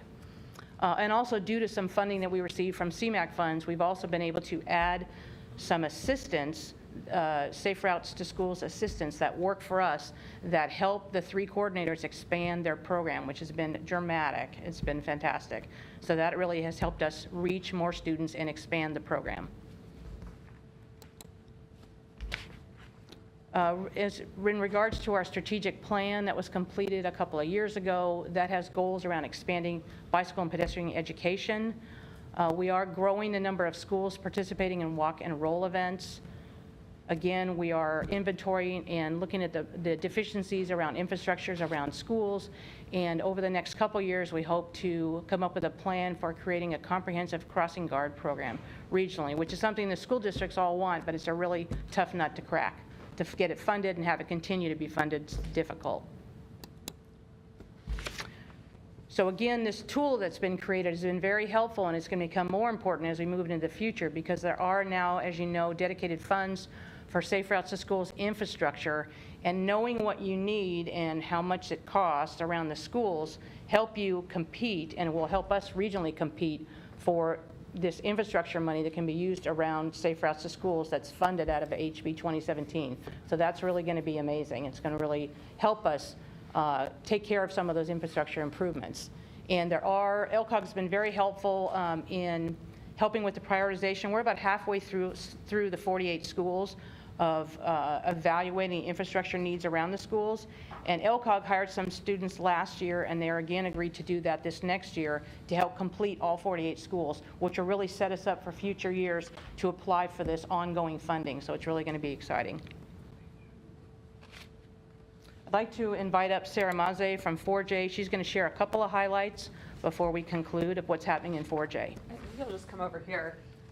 Someone's already facing this way. Thank you so much for the support for the Safe Routes to School program. Just a couple of stories to show what we're doing in 4J in particular. 2 years ago, almost 2 years ago, there was a student who was hit in a crosswalk that had an RRFB. He hit the button and walked straight out, and this is on Chambers and 15th. Luckily, the driver was only going 25 miles an hour, so the student went to the hospital, but was okay. That was kind of a wake up to the school district that we could be doing more to educate the students around how to be safe when they're walking, because that was something that could have been avoided. It wasn't, well, there are infrastructure issues there, but that wasn't the problem in this situation. So we shifted from contracting with the city of Eugene to provide our pedestrian safety in second grade classes. In about 30% of our second grade classes, the students just got it once in their whole 4J career. We shifted it to the PE classes, so all the elementary PE teachers were trained. Last year they taught K through 2. This year they're teaching K through 3 until we get up to K through 5, so all the elementary school students are going to get head safety every single year. So those messages get reinforced. And I went and talked to the PE teachers at their professional development this year and said, you could just do a booster walk, and they said, oh no, we need to teach it all again every year, so they get it. So the PE teachers are really taking ownership of it. And last year, rather than, we've been at about 400 to 500 students getting that education each year. Last year we had almost 3,000 students get it, and even more will get it this year. Just to elaborate a bit on that infrastructure tool that Teresa mentioned, we're really proud of this and find it to be very useful, because now we have this spreadsheet with, we're still inputting the different infrastructure needs, but this spreadsheet tells us a score, a numerical score for each infrastructure need around every school that's been inputted, and it's based on the safety, like how objective measures like what's the speed limit, how wide is the street, is there lighting.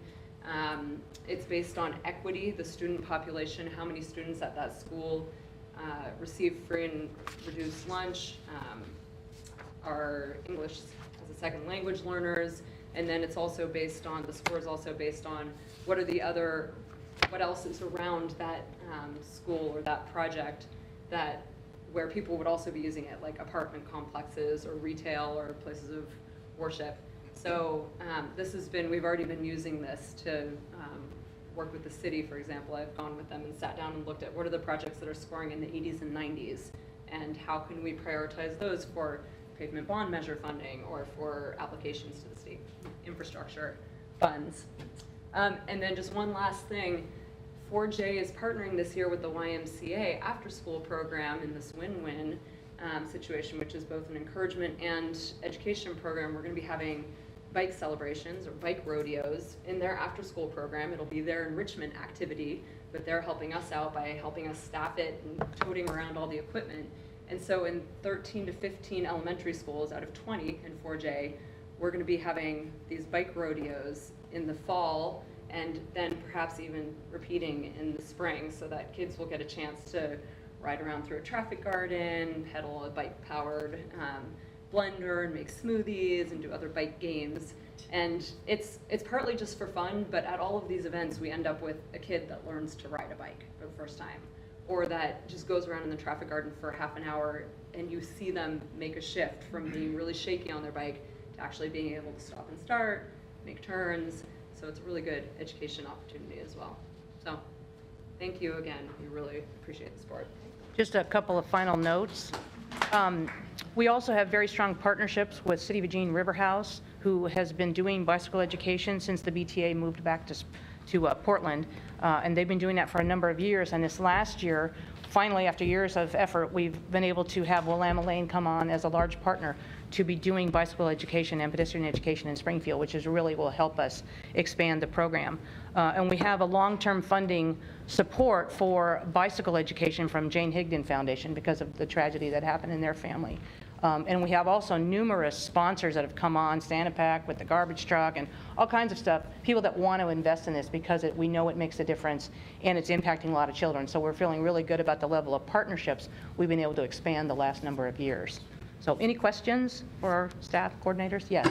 So I just want to make sure that, as you know, we're particularly talking about infrastructure, is I've noticed in Springfield schools that particularly a couple of them have completely redone their parking lots and the drive-in and the drive-out, and I'm thinking, oh, I was a parent at that school. That driving in and out now is much better than it was before. And so I'm thinking, okay, but then I went, well, that's not exactly what we're trying to accomplish necessarily, is that we make it so much more efficient and easy so that the cars can get in and out better. And wondering if the Safe Routes to Schools program is inserted into that planning to make sure that what we're really trying to do is offer better techniques for kids to walk and bike and kind of disincentivize parents to go, I won't be stuck in that traffic as long now, I'll just be able to get in and out. So that we don't necessarily encourage the schools to improve the ability to get in and out of the school. Yeah, so that's a really good point. A number of the schools that were already, either new schools or ones that were already doing a kind of revamping of the schools, have done that because there were some issues around the way that the travel happened that made it safer, and so some of it's for safety. But also, two of our programs are housed in transportation, and they are 4J and Springfield, and they are involved, and when they're talking about site planning, some of that they can influence, and some of it they can't. But I know that in both districts, those two districts, they have really strong support for safe routes, and it's getting bigger. So I think that they're at the table, and I think, and they also are doing things like messaging around when the parents, in the beginning of the year, even during the drop-off, they're doing messaging around safety and cell phones and distracted driving and those kind of things, which help. And as you know, parents are going to drive, they're going to drive. We're going to make a curve. There are more children walking and biking to school. But the diehards, I think those are the ones that, we'll be working on over time. And in community messaging, you're only going to get so many to shift. It's better to work on the kids wanting to walk and bike to school and having the safety tools to do that, which kind of is more organic in the family. So, but I know that the coordinators are at the table, oftentimes in those facility improvements. Yeah, I'll just add that one of the things that's happened in the 4J schools that have been rebuilt is that the bike and pedestrian pathways have been improved as well, and the bike parking has been improved as compared to the old buildings. And even those facilities that have huge new parking lots, there are still complaints like, why didn't they make the parking lot bigger? So.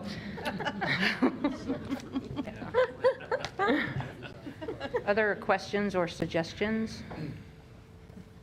We really appreciate your support. It's been 11 years now of support since 2007 when you first got the grant in 4J, and it's amazing to see what's happening. I barely can keep on top of it. So that's a good thing, because these guys are fantastic and they're really committed. And so just know that your money is being used wisely, and we're serving a lot of children in a safety-oriented environment, which is what we all want. So thanks again. Thank you. Thank you very much.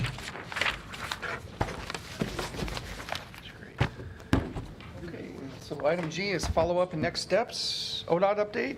I know you gave us a... Yeah, I just have something to say about the Beltline project.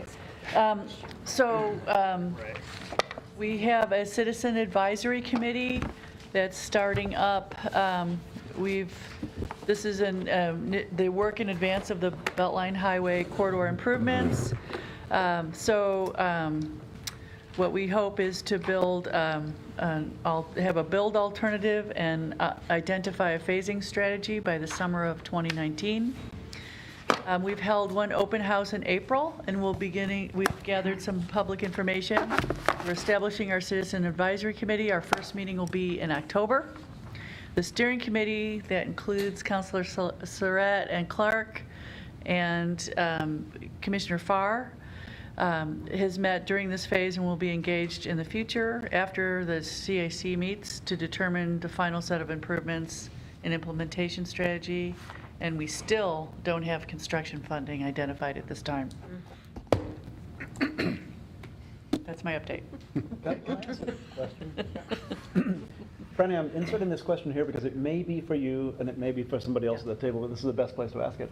There is a crosswalk in Coburg, across Coburg Road, I believe it is, just right of the city limit. It's right adjacent to the school. It's been in construction all summer long, and it's not operational yet. The neighbors, for some reason, they called me and asked me, why isn't it operational yet? It's not a county road, I'm pretty sure of that.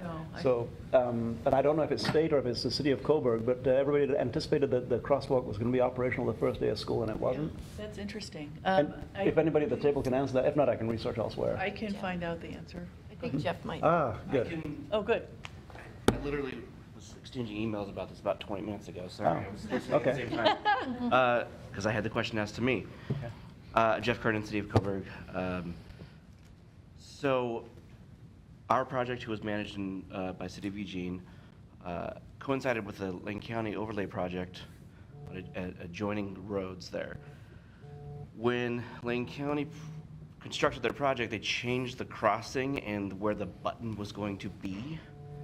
And so it's not functional from where the sidewalk is, so they have to replace it. That's why it's not functioning yet. Oh, okay. All right, so it's an equipment. It was going to work, and then the sidewalk was reconstructed to where it didn't work. I see. Geometrically, so. Okay, so it's just Yes. So it's, Happens to everybody. yeah, so they're still taped over and. All of them. So this goes in the category of the best laid plans of mice and men. No, it didn't quite connect right at the end, but. Okay, thank you. Thanks. Okay, so item 2 is Springfield Main Street safety update. I'm actually going to take that one today. I'd like to report out to the MPC that last night our Planning Commission, sitting as the Committee for Citizen Involvement, approved the public engagement plan for the Main Street Safety Project and also appointed 12 members to the very important Stakeholder Advisory Committee. We had fairly good interest in the Stakeholder Advisory Committee. We're still missing a freight representative. So this is just to put that out there. Someone who can participate in what will be a multi-year process to look at safety improvements on Main Street and then represent freight. It could be local delivery or it could be the large semis, which also make deliveries on Main Street, believe it or not. So I think we're also still missing a student representative, but we've been connected up with student leadership at Thurston and Springfield High School. We'll be seeing what we can do there. So really good broad spectrum, good representation from the business folks, from the community, from transit, from walkers and bikers. A really nice spread. They're definitely going to have some work ahead of them. But a pretty important milestone achieved, indicating that the project is moving forward and that we are going to process this and bring suggestions to the council. Very good. Questions? Okay, rail update. Anything? There is no new news on rail. Okay. All right. OMPOC update. I don't know if the OMPOC members want to mention anything first. I just, if you want to go over it, but I had written quite a bit around the clean fuels piece and maybe the VW settlement and things like that. Please. You know, no, go right ahead because I can rattle off my notes, which are never accurate, so you. And I wasn't even going to touch on those, so I'll leave them for you. The main thing I was going to mention is that OMPOC, and this also goes into the legislative update a little bit, OMPOC did talk about the legislative priorities a little bit. We didn't fully get through that because we were running a little behind on the agenda at the OMPOC meeting. I think they were generally in agreement with that draft set of priorities that you saw at your last meeting. There's more to come on that, and I think part of it also is that we're waiting to see what some of the discussion at the OTC workshop, the Oregon Transportation Workshop in October is. Fortunately, a week after that workshop is the next OMPOC meeting, so OMPOC is going to get to discuss how the future of the acts and the other OTC ideas for next year and ODOT legislative priorities, following the OTC workshop and retreat, and then we'll come back to you in November with an update on all of that. So, and Kate can add too, but, I had written down that the governor has a goal of 50,000 electric vehicles by 2020. Right now we've got 17,000 or something. I mean, there was a pretty big swing about what the goal is to have in those terms, and that we had received 72. So did we got 72.8 million? From the VW. VW settlement. From the VW settlement. And the DEQ was awarding the funding, and it's upgrading, particularly, at least part of it is funding retrofits for school buses and some other pieces that are being added to that. But I didn't know where we fit specifically in that funding, or what we might be getting or not getting, or Paul's smiling. I'm just thinking of earlier discussions, but No, we're not kidding. Okay, all right, so we're not. Yeah, I have in my notes, it was 11 chargers along I-5 and I-84, chargers in Portland, and then there are 450 school buses that they're retrofitting. Yeah, yeah. So, and the only other thing, I had a little bit about Connect Oregon, which you probably know more about that too, but it didn't sound like, did I write it right, that we weren't necessarily getting money? Connect Oregon, again, as has been mentioned in the HB 2017, really earmarked the funds that would have gone to Connect Oregon for the intermodal transfer facilities, and those two locations have been selected to develop full project proposals. They haven't been funded for any sort of construction. They've just been funded for developing project proposals to build intermodal transfer facilities, the one in Millersburg and the one in Eastern Oregon. And Connect Oregon is one of the 2 or 3 things that I hear may get some attention in terms of funding for transportation in the 2019 session, but even that's doubtful because funding is going to be very scarce for transportation.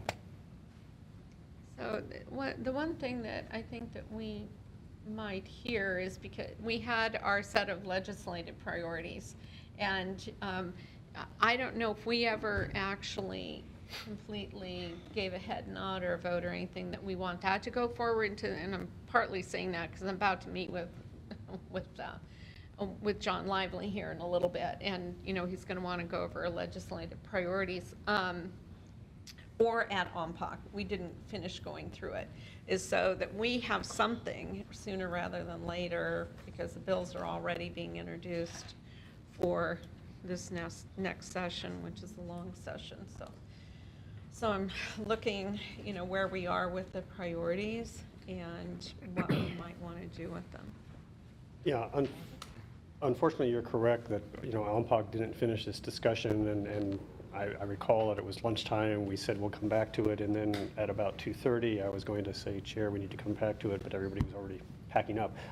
So OMPOC had run out of steam, and the MPC did, I believe, last time give direction to the 2 OMPOC representatives for supporting those priorities. It wasn't a formal motion, but I believe you did support what's in that document. We can provide that to you again if you need, so I would be. No, I have the document, but it's still, what one advantage of OMPOC is it does speak for all of the metro areas in the state. Yes. Which we seem to be kind of recognized by the legislature now, better than we did in the past, which is a good thing. But it would be great by the time we get to the next OMPOC meeting, which is in October. October 26th. Yeah, October 26th, to know that we get that finished so that we have a bigger voice at the legislature if it's coming from all of the metro areas. Yes. Yeah, the only other thing that I noted was we got a report on the efforts to create a unified statewide MTIP, which is very interesting.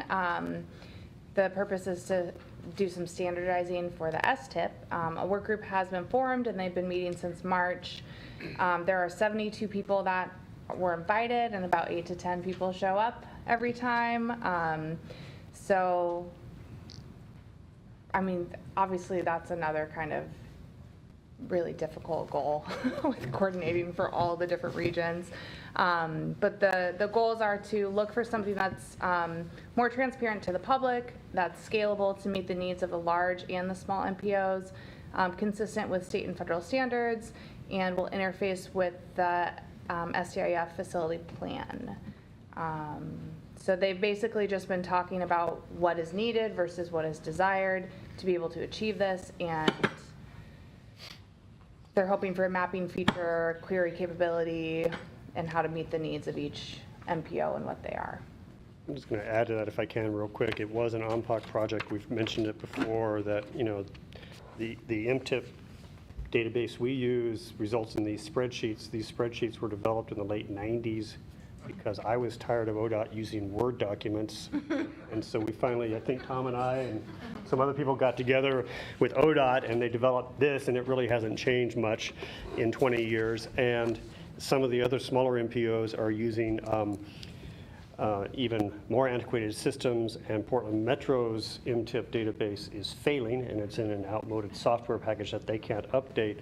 So anyway, we've been trying to move this forward, and I talked to FHWA a couple of weeks ago, and they said that they might have some funding to help us get some more professional insights and expertise in how to develop a unified statewide platform. So we are actually submitting just this week an RFP, if you will, just a 2-3 page, I think, Kelly, it's not more than 2 or 3 pages,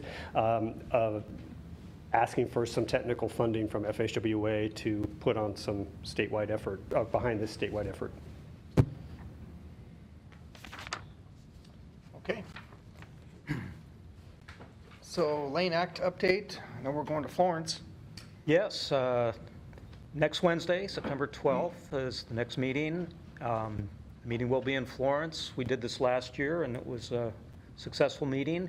We won't have a tour this year, but there will be some featured presentations so the Lane Act members can learn about Florence.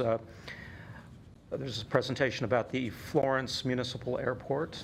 Public Works Director will be talking about that. We'll have some updates on the 2 pilot transit projects we're involved with. This is the Eugene to Florence study that LCOG is spearheading. Kelly will be talking about that. And we'll also have an update on the YAHATS to Florence service. That's a pilot service that just began operating this month. We'll have an update on the ODOT's effort to update the Oregon Coast Bike Route Plan. And we'll also be talking about the work plan for the Lane Act. We'll have some of the same kind of discussion you had here today to talk about input to the OTC. This is also a preparation for the upcoming OTC workshop. I just wanted to add that staff helped us organize a van or a bus that is full of Lane Act members going, so. Thanks to LTD, they provided a bus service last year. The bus is full, I understand, but we will have a limited bus service to Florence as well. Very good. Legislative update. I don't know if you got anything, Paul. Not really beyond what I already mentioned in terms of OMPOC coming back around to it, the OTC workshop having some input into it. We'll have really a fuller report in November after those things happen. Okay. And then MTIP administrative amendments, they're attached. Next meeting will be Springfield Justice Center, October 4th. And I think that's it. And so we need to adjourn the MPC. All the folks who aren't part of the Cable Commission, you can just take off.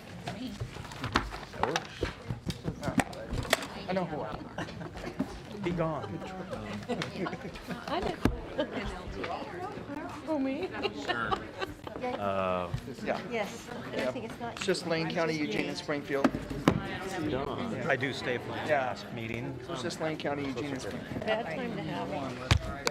After a long time. How about the question was asked? All right, good. All right, I thought it was a minor, well, sort of. But Yes.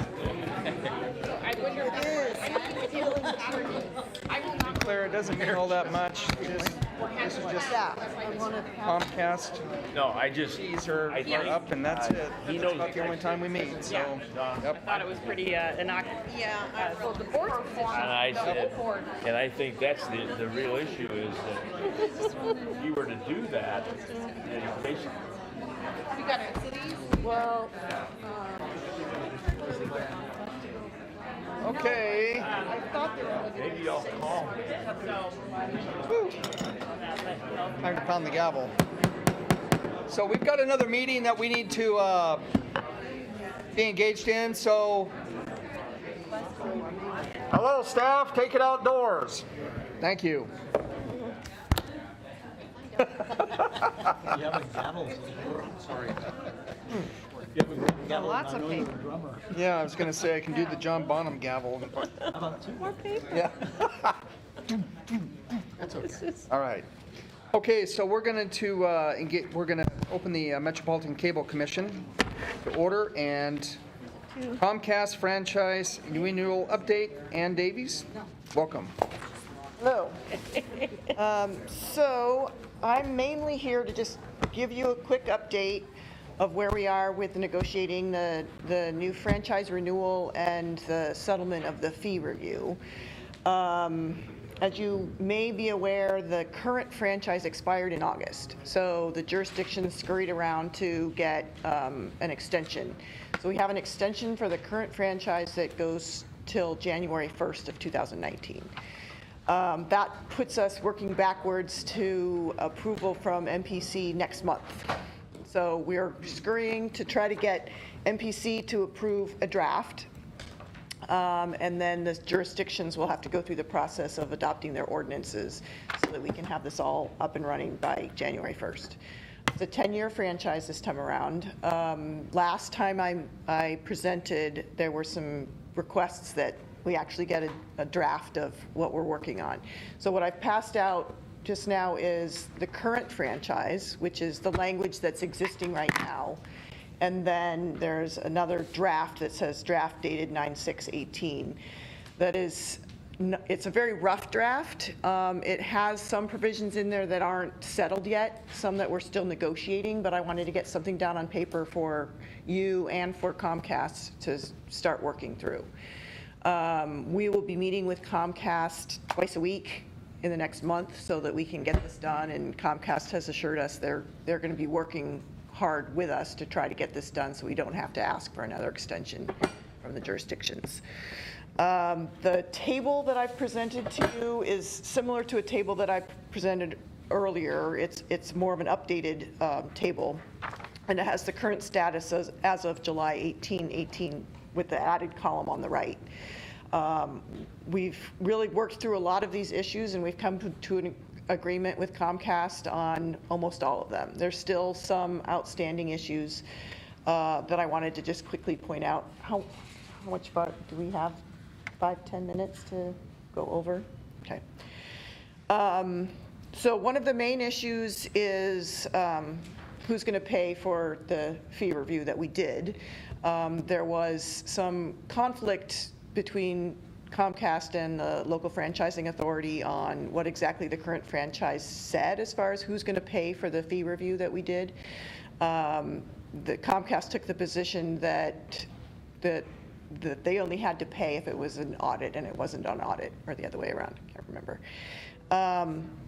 But we think we're in a place where Comcast has agreed to pay the cost of that fee review, which is approximately $35,000.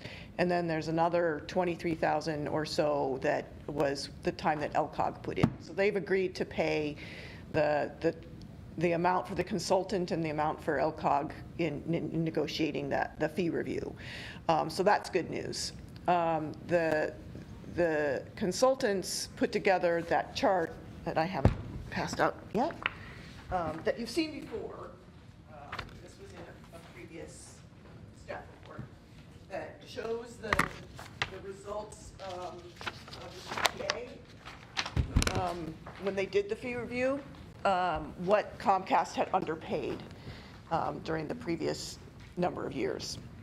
Comcast came back with their objections and why they thought the numbers were what they were presenting.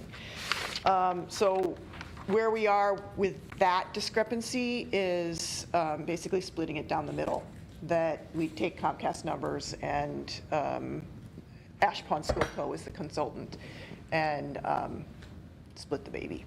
And that's generally kind of what local governments end up doing. So that's what the proposal is at this point. So that's the fee review. As far as the provisions, the